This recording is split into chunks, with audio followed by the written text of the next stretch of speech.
a right circular cylinder is to have a volume of 40 cubic inches, and it costs 4 cents per square inch to construct the top and the bottom, and 1 cent per square inch to construct the rest of the cylinder. It says find the radius of the cylinder to yield the minimum cost. All right.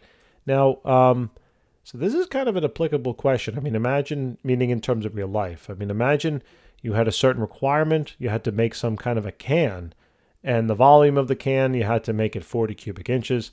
And you know that it costs, the top and the bottom of this can are made out of a different material, a different thickness, let's say of aluminum, than the sides of the can. And you knew the cost of the top and the bottom per square inch, and you also knew the cost of the side. You know, you want to construct your can to be the lowest cost, right? Because lowest cost means greatest profit. In other words, right? If you minimize the costs, maximize your revenue, that leads to the largest profit. So this is actually kind of a real world example, or something that could be very close to real world, especially if you are in business. So, although if you're in business, you're not going to do this. Anyway, so let's do the problem. So first thing it tells us is it tells us the volume of the box. All right. So the volume of the box is going to be in this right circular cylinder. It's not a box, Andrew. Yes, I talked to myself, so get ready for that. So the volume of a cylinder here is going to be pi r squared times the height. Okay, that's the volume of a cylinder. Now, they tell us that it's going to be 40 cubic inches. So instead of writing V for volume, I'm going to write 40 because that is the volume. All right, and that's really all I can do with this kind of first piece of information. I think about what volume is, I write out a formula for it, and then I'm just going to plug in the 40 because that's what they told me the volume of the cylinder is, okay, or the can. Now, it also then tells me some stuff about the cost of the top and the bottom and the cost of the side. And what they want us to do is they want us to find the minimum cost. So anytime you want to minimize something or maximize something, in this case we're minimizing the cost, you need to have a mathematical function that describes the cost, okay? Or if you had to find the minimum area, then you would want a function that describes the area of whatever particular object you're talking about, okay? So since we're talking about finding the minimum cost, I know I need to find a function for cost. So in other words, I'm thinking to myself, well, how would I find the cost of the box, right? If you knew the top of the box is 4 cents per square inch, okay, well, that doesn't really help me. How many square inches is it, right? That's the question. Well, that's the idea, that whatever area the top of the cylinder, if I call this thing a box, you know what I mean. Whatever the top of the cylinder is going to, whatever the area of the top is, you can take that area, pretend that it is, you know, I don't know, 50 square inches, which would be insane, okay, 50 square inches. But you would take that and then multiply the 50 square inches by 4, and that would tell you then the total cost, right? It'd be 200 cents or $2, all right? So that's the idea. What you're doing here is you're taking the area. This was the area. We just made up a number, but you took the area and you multiplied it by the cost per area. Oh, and look, when you do that, the areas go bye-bye, and you're left with then just the cost, and that's the idea. So in other words, your cost function here, I'll write it at the bottom, a little more space.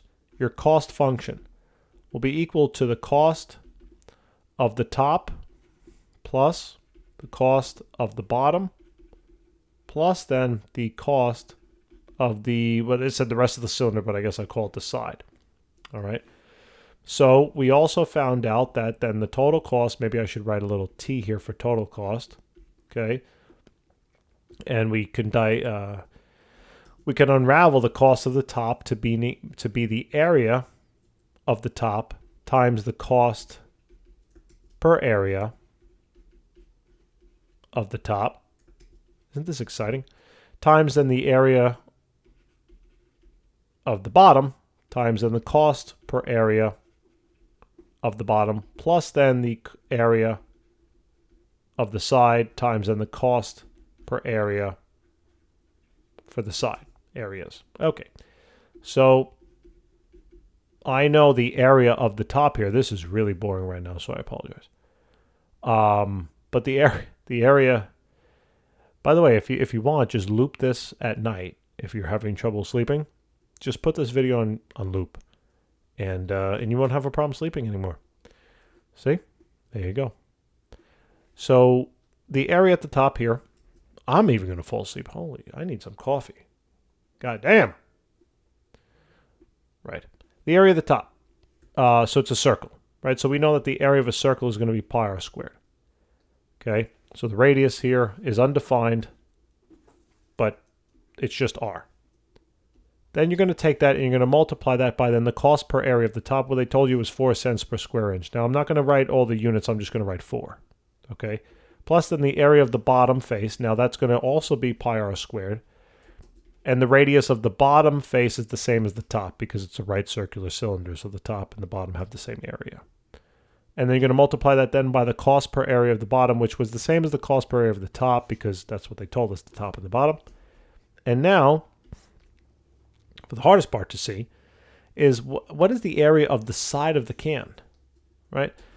Well, imagine you took a can or a cup, right, like a Solo cup or something, and you cut it down one of the sides, and you unfold it, or you unravel it. What you're going to find is that the side of the can actually turns out to be a rectangle. All right? And the length of this rectangle here, both on the top and the bottom, is the length of the circumference of your cylinder. Okay? Of those top and bottom areas, I should say. All right? So that's the circumference. And remember, circumference is simply going to be equal to 2 pi r. 2 pi r. Okay? And now, this side, the width, is the same thing then as the height of that cylinder. Okay, that's the height. So that's what I'm going to now plug in. Okay, I know that the area then, basically, of this rectangle is the length of it times the width of it. So in other words, the area here is going to be equal to the circumference, which is 2 pi r, times then the height. All right, so that's what I'm going to plug in over here. So this is 2 pi r times then the cost per area of the side, which they told us was 1. All right, cool. So now I'm just going to start to combine some things. I'll move this up a little bit for a little bit more space. So the total cost now is going to be equal to, you have 4 2 pi r plus 4 2 pi r. So how much is that? Well, that's 8. What did I say? 4 2 pi r? What the heck am I talking about? You have 2 of these things. Okay? I'm slowly putting myself to sleep. Hopefully only temporary, because that could sound bad otherwise. So I have 2 of these things. So if I had 4 pi r squared and 4 pi r squared, that's the same thing as saying 8 pi r squared. Okay? Plus then, this is going to be 2 pi r. And what happened to the height, Andrew? You forgot the height. Good job. I'm just seeing if you're paying attention, actually. Did you catch that? Right? I wrote it over here, and I forgot the h. Okay, I'm like, where the heck's the height? There it is. All right, so this is 2 pi r h. Cool. Now, this is my function of interest, and this is what I'm going to eventually plug into the calculator, but I got a little bit of a problem. You cannot plug this thing into the calculator. Reason being is because you have both an r and an h. That's a big no-no. You need to just have one variable on this side. All right? So the easiest way now to get rid of this h, so to speak, is to go back to your original volume formula that you had over here. All right? And what we're going to do is we're going to divide out pi r squared from both sides. And the reason why we're going to do that is because that is going to allow me to now plug this in for the height in this equation. Okay, because they are equivalent. And what that allows me to then have is it allows me now to have a formula for total cost. I'll label it TC. Total cost, okay, total cost is equal to 8 pi r squared plus then 2 pi times then r times now the height, which was 40 over pi r squared. Okay, now notice certain things are going to cancel. The pi's go bye-bye. This r cancels with one of those r, one r on the bottom, and then 2 times 40 is going to be 80. So really, just because I don't have a lot of room, I'm just going to erase this and make this 80 over r. Okay, let's erase that. And let's make that 80 over r. All right, now we're at a place. So this is a formula for total cost that is just a function of its radius. All right, so the total cost that it costs to make this cylinder right here, this beautiful cylinder, all I would need to know is the radius in order to answer that question. Okay, so now this is where my calculator can help me. So what I can now do is I can take this total cost function and I can graph it, right? I'm going to do 8 times pi times x squared. X will be r, okay, plus, then x will represent the radius, in other words, plus 80 divided by r, or 80 divided by x. And what I'm going to do is I'm going to go to Zoom 6 standard, and you're going to get something like this. And be like, what am I going to do with this? Well, not much, okay? Because we need to find the part of the graph that is in the first quadrant up here.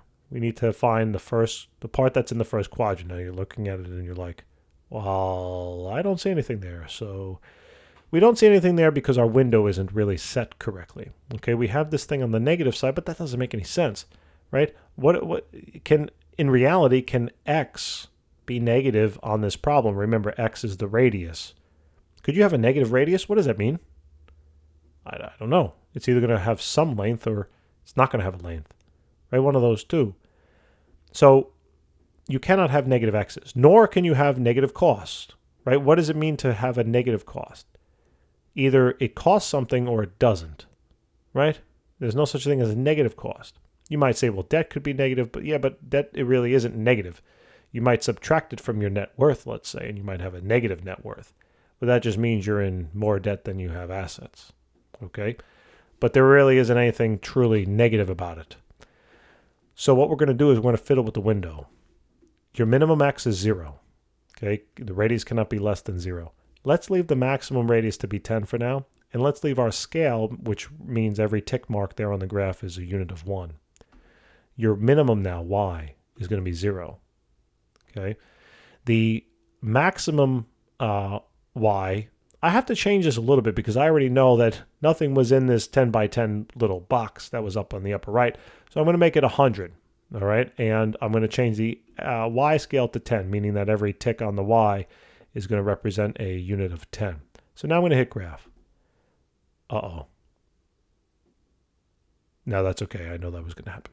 So as you can see, there's still nothing here. So what's probably happening is that the graph is probably up here at the top somewhere. It's up all the way at the top somewhere. So I just got to keep adjusting the window. So let's go to y max. Let's go to 1,000 this time. Okay, and let's increment the y-axis by 100. Excuse me. And there it is. Right, it was just above. This now is 100, so it was just above that. Now this right here, my friends, is the total cost curve. Okay, this would be the total cost of the can or whatever the heck you're building. Okay, so now remember the y-axis here represents the total cost and the x-axis represented the radius. This was 1, 2, 3, 4, 5, and this was now 100, 200, 300, 400, etc. So if you notice, the minimum is occurring right around here. Okay, that's where the minimum is occurring. So what we're going to now do is we can estimate it now. We can say that this is going to be 100. Okay, so it looks like the minimum total cost is about 100. And the radius, it looks like it's about 1. Maybe it's a little greater than 1. I don't know, but it's about 1. Okay, so I should expect the radius to be about 1. Or I want to build this thing that has a radius of 1 square inch to give me a minimum cost. The minimum cost of 100. All right, now we can use a calculator to try to help us to definitively calculate that. All right, so we can go to this calc button, hit second trace. That brings up our calculate function, and you want to find the minimum value, so hit enter. Now what you have to do is you have to move the cursor to the left. It says left bound there, so you got to move it to the left of the lowest point. Just hit enter. Somewhere to the left, then go to the right, hit enter, and then just make a guess. Say it's somewhere around there and hit enter. And the calculator is going to find it now exactly for you. All right. And sometimes it's off ever so slightly, but it's usually very good, okay? We could also use calculus on this problem, by the way, but this is not a calculus class, so that's why I'm not using calculus. However, we have found now that the radius, the minimum radius here is 1.1675. So basically, your minimum radius is really 1.1675 inches. That's the answer. That's the minimum. That's the radius that will give the minimum total cost, which is about $102. So that's the thing. If you were free to set up any, if you were free to build any radius cylinder at any height, we could also find the height of the cylinder now. Since we know the radius is going to be 1.1675, we can plug that in here, do our math, and find the height. Then you can really find the dimensions of the whole thing. Okay, but that's the cylinder you'd want to, if it didn't matter what shape it was, and you're a business person, that's the cylinder you'd want to make because it has the least cost, right? Who else is going to be thinking about that? Nobody. Everybody's going to be building like, oh, I'll build it with radius of 2 inches or 4 inches or 5 inches, right? You hope your competition builds it with like 10 inches, right? It's gonna keep on going up and up and up. It's going to cost them a lot of money to do that. And the reason for that is because it actually turns out that depending upon the combination of, really depending upon the radius of this cylinder and the combination of the radius and the height given the volume, there is a certain combination between the radius and the height that gives the lowest total surface area. All right? And that's all there is to it. So I do hope this helps. If it did, that's awesome. I'm really happy about that. And, because it says I'm doing my job. That's our job. Our job is to try to help you through your classes. We want to be here to help you. Well, we are here to help you. So I guess we don't want to be here. I mean, we are. We are here to help you. All right. And check out our channel because we have thousands of videos, not only in mathematics here, but chemistry and physics as well, to help you through those classes as well.